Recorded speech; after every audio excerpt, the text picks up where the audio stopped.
Alright, hello, welcome back, here we are. Oh, I'm so excited, it looks so good already.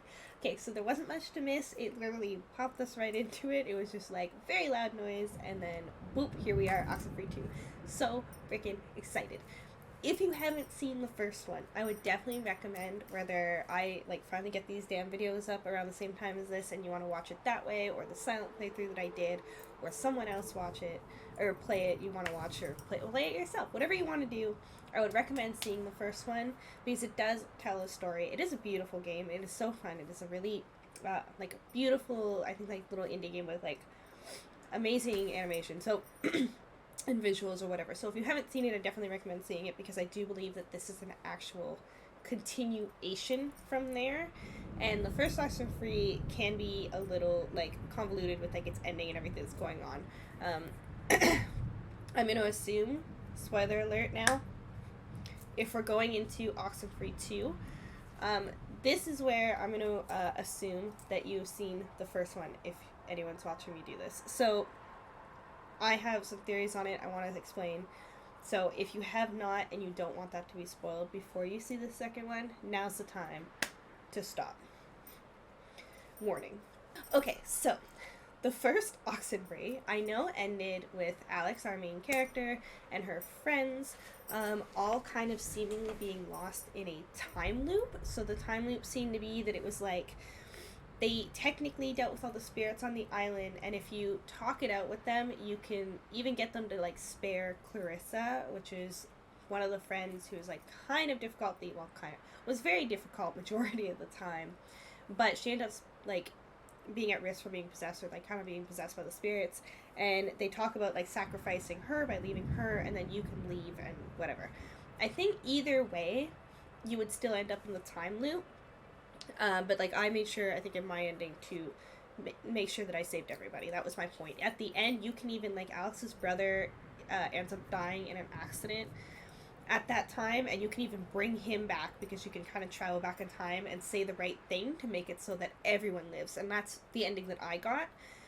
And you still end up in this time loop where she kind of as you're going through the credits, which is so cool, first time, shivers. I loved it. But it was basically she's explaining how after they escaped the island, over time, what everyone started doing, sort of, who went to college, who did this, who did that, whatever. And then, all of a sudden, as she's talking, you almost don't notice it because it, perfectly integrates into her story that suddenly her and a group of friends are going into an island. And when they first go to the island, you realize she's bringing her stepbrother, Jonas, because at the time, her brother passed away from the accident. Her mother remarried, and she gets a new stepbrother, and it's the first time they're meeting, going to the island. But by the end of the story, we managed to save Clarissa, save her other brother, and we say the stepbrother is still there, but instead of being her stepbrother, he's a friend of another one of her friends who's on the trip, because it doesn't make sense anymore to bring her brother back and still have Jonas as her stepbrother, because her parents didn't get divorced and remarried, blah blah blah, if her brother didn't die. Are we keeping up with me here? So you realize that as she's telling her story, that suddenly she's not mentioning her brother, and suddenly Jonas is her stepbrother again, and she doesn't know anything about him, even though they just went through this whole journey together where they bonded. Suddenly he's her stepbrother again. She knows nothing about him. She's kind of hesitant to bring him on the trip, and they're suddenly going to a trip to an island, and you realize they're time looping, so they never really escaped. You're not entirely sure, I find, what happened. It's kind of so did they ever escape the island? Did they just imagine, escaping the island, going to college, doing all these kinds of things, and then poof, after imagining all of that happened due to, I don't know, spirits, they just suddenly start the story again where they show up on the island, or what? So or, did they really escape for a time, and then the time glitches, and suddenly, poof, they're back again? Not really sure. But from what I understand, this seems to be a follow-up to that. I think it's someone related to them, or something like that, who returns to the island, to, follow up on it. Actually, if you give me a hot minute, I'm going to see... If you give me a hot minute, I'm going to answer work, and then I'm going to see... if I can find us a summary because this is, like I said, this is big for me. This is important. I want us to have all the lore. Okay, and we're back. So yes, hold on. So yeah, 5 years after the events of Oxenfree, Riley returns to her hometown of Kamina to investigate the mysterious radio signals, which she finds is more than she bargained for. So this is 5 years apparently after, like, Alex and her friends went. So I'm curious if Alex and her friends being in this time loop means that maybe we'll see them again on the island, or if this is a completely different thing. I don't know. Ooh, but even just reading this, I'm so excited. Okay. So I'm very, very excited. I can't wait. But it's I think a new character who's returning to her hometown, which is this island. So I don't know if she has relation to the main characters or not. I'm guessing maybe not.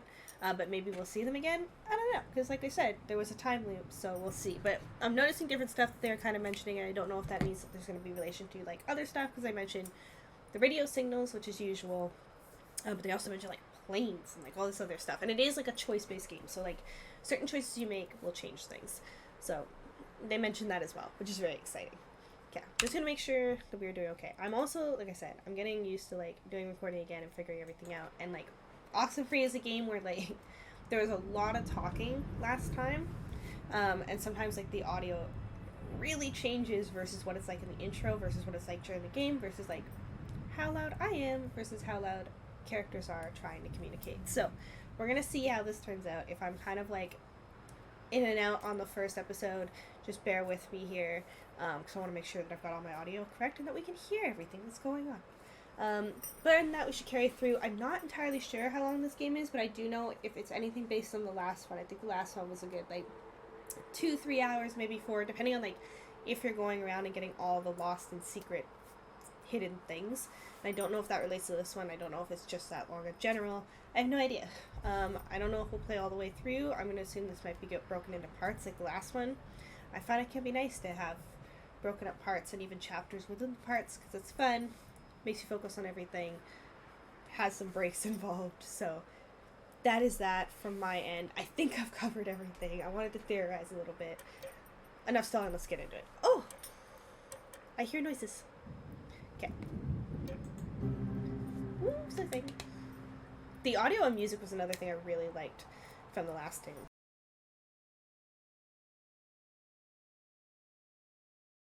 Oh, content warning. I have no idea what that's about, but for the sake of the fact that I'm posting it and anyone else may end up watching this, oh, look at the visuals. Oh, it's so pretty.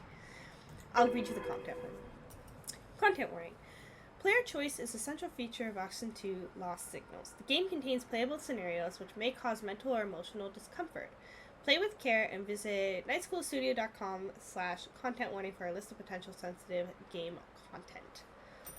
Back. Okay, so there you go. There's your content warning if you need a content warning. Oh, I feel bad. Maybe I made a mistake.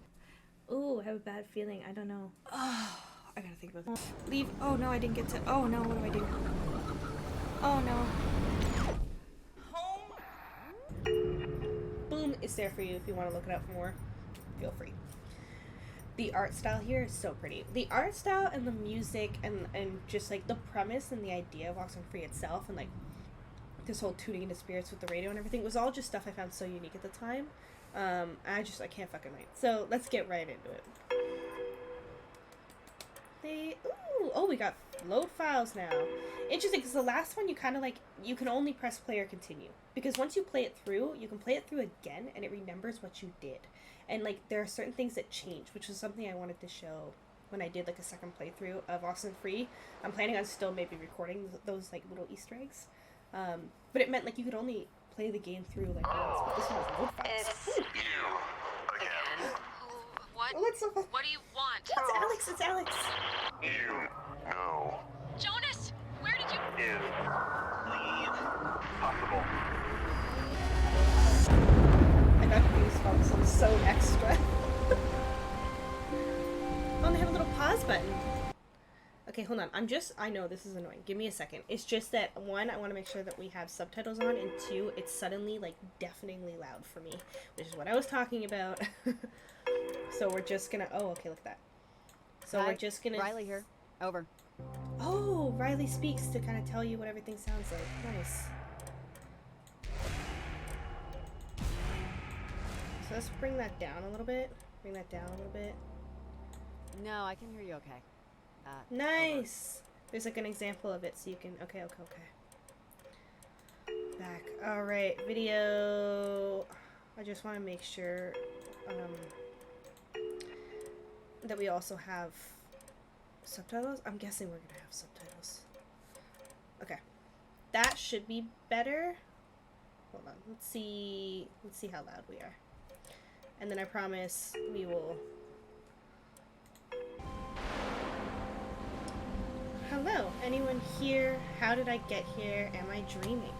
Nice. Okay. Gives me a better idea of what everything sounds like. Okay, let's hope we're better. Let's go. Hello, anyone there? How did I get here? Am I dreaming? So did we not know how we got here? Alright, let's go with that because I'm hoping she'll explain more. How did I get here? Am I... Is this another... Oh god, we are getting absolutely drenched. Okay. Yeah, okay. Same mechanics as it was last time.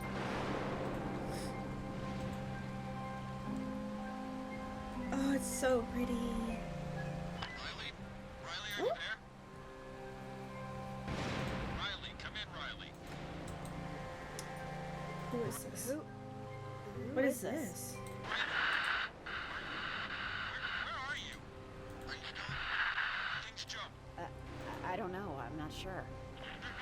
Think they are. This is a bit different than the case last time. Can't get back. Who are you? Who is dangerous?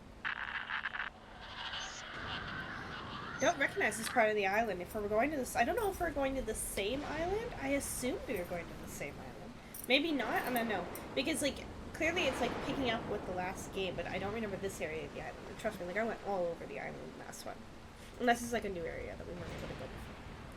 I'm gonna try and actually get all the secrets first off this time too, because like before when you first play through Oxenfree, you don't realize there's this extra stuff. I'm hoping we can get it all in like the first playthrough. We can hopefully take our time and get everything there is to see, so we don't miss anything, and then we kind of have to go back. These drawings are creepy. Oh my god.